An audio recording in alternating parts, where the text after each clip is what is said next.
You ever stop to think about how an entire universe of music, everything from a massive symphony orchestra to a pop artist in their bedroom, somehow manages to fit inside your phone? It's pretty wild, right? Well, that's a story that's been almost 170 years in the making, a story of pure genius, fierce competition, and a whole lot of revolution. So let's trace how we finally managed to capture and tame sound itself. To get that answer, we have to follow the path sound took. It started as just a vibration in the air, something that vanished the second it was made. And now? Now it's something we can store, we can edit, and we can share infinitely. It's an incredible journey. So here's how we're going to break it all down. We'll start with the very first attempts to, unbottle sound. Then we'll move through four major technological eras: the acoustic, the electrical, the magnetic, and finally the digital revolution. And you'll see how each leap forward didn't just change how we listen, it totally changed the music itself. Okay, so our story kicks off in a time before electricity was even part of the picture. Back then, capturing sound was a purely mechanical thing, a feat of physics and engineering. And to the people of the time, it must have felt like absolute magic. It all started way back in 1857. A device called the phonograph let us see sound for the first time by tracing its waves on paper. But you couldn't play it back. It was like taking a picture without any way to actually develop the film. It took another 20 years for Thomas Edison to finally crack it with the phonograph, the first machine that could both record and play back sound. He'd done it. He'd bottled sound. But then, just a decade later, Emile Berliner came along and changed the bottle from a cylinder to a flat disc. Seems like a small change, right? Wrong. It kicked off the music industry's very first format war. See, the whole battle came down to one simple problem. How do you make copies? Edison's cylinders were amazing, but every single one was an original recording. You couldn't mass-produce them. Berliner's flat discs, on the other hand, could be stamped out from a master mold, kind of like printing a book. And that ability to scale up, that was the key. The disc won, and just like that, the record industry was born. But you gotta understand, this early mechanical process was incredibly limited. Picture an entire orchestra crammed together, all trying to play into one giant horn. The physical force of their sound literally vibrated a needle that cut a groove into wax. The sound quality was thin because the frequency range was tiny, and quiet instruments, no chance. They'd often use tubas instead of double basses just because they were louder. It was a whole different world. And then everything changed. 1925, the next wave arrived, and it was powered by the single biggest game changer yet: electricity. So at the heart of this new era was the electric microphone. Suddenly, instead of shouting into a giant horn, a singer could use this new device that turned their voice into a tiny electrical signal. And that signal, well, it could be amplified, boosted by vacuum tubes, and used to power the cutting needle. The result? A much, much wider range of sound with way more detail and fidelity. And this wasn't just a technical upgrade, right? This completely changed the art of singing. Performers didn't have to just belt it out anymore. The microphone allowed for this new, intimate style of singing called crooning.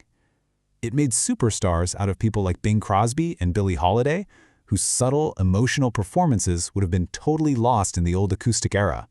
The shockwaves from amplification went way beyond the studio.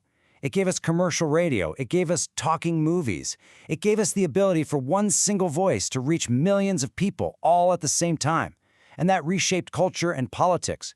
It could be used to comfort a nation, like FDR's fireside chats, or it could be used to rally a nation for war. Okay, let's fast forward. After World War II, Allied engineers in Germany stumble upon a discovery that would fundamentally alter the very idea of a recording. They found magnetic tape. And it turned out it had a superpower. Tape could be cut. Now think about that. Before this, a recording was one continuous performance, mistakes and all. If the trumpet player messed up the last note, you had to start the whole thing over from the beginning. But with tape, you could just snip out the mistake with a razor blade and splice in the right take. It was revolutionary. This simple idea led to something huge: multi-track recording, pioneered by the absolute genius Les Paul. He figured out you could record a guitar part, then play that back while recording a vocal and just keep layering sound on top of sound. For the very first time, the studio wasn't just a place to capture a performance. It became an instrument itself, a place where you could build a song, piece by perfect piece. And while the artists were busy building these perfect songs, the rest of us were taking music on the go. First, the LP record gave us the album as an art form. Then, the little compact cassette let every single one of us become a DJ, making our own mixtapes. And finally, the Sony Walkman. Well, it put a high-quality sound system right in your pocket, creating a personal soundtrack for your life. And that brings us to the final era, the one we're in right now, the one where sound stops being a physical thing, a groove in a record, a pattern on a tape, and becomes pure, unadulterated information. So what's the big deal here? What's the real difference between analog and digital? Well, think of it this way. An analog recording is a physical copy of a sound wave. Every time you copy it, it's like a photocopy of a photocopy. It gets a little bit worse each time. But digital recording is different. It measures that sound wave thousands of times a second and turns it into a string of ones and zeros. That means you can make 1,000,000 copies, and the millionth copy is absolutely, perfectly, flawlessly identical to the original. The first fully digital pop album dropped in 1979, and not long after, we got the compact disc, with its famous promise of perfect sound forever. But you know what the real disruption was? It wasn't better quality, it was smaller files. The MP3 format squeezed music down into files tiny enough to send over the internet, and that whole revolution led right to Apple's iTunes and the iPod, literally 1,000 songs in your pocket. But here's something you might not think about. Launching a new format like the CD is this monumental task. It's not just about the invention itself, you have to build a whole ecosystem around it. You need artists to use it, labels to produce it, factories to make it, stores to sell it, and of course, all of us to buy the new players. Just to give you an idea, the 74-minute length of the CD was supposedly chosen for one very specific reason, so it could fit a complete recording of Beethoven's Ninth Symphony. The MP3, though, that was the real tipping point. It completed the transformation.